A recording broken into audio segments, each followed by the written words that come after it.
Am I gonna go? Yeah, fuck it.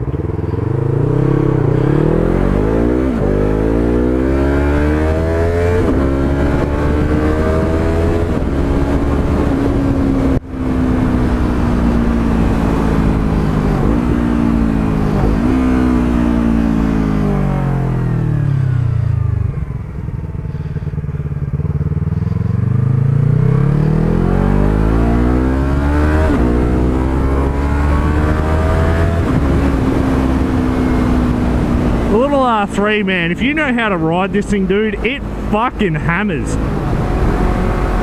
My R3 is completely stock. The only thing I've done to it is the exhaust. I'm telling you, the thing fucking moves. Like, for a little bike, you get on top of this thing, you ride it hard, man. I love the R3 because she's so easy going, but you can ride her hard at the same time.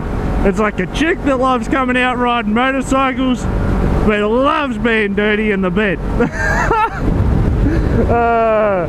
A chick that's nice to your parents and loves being a nasty fucking, you know, loves it when the doors are closed, you know. That's what it's like, man.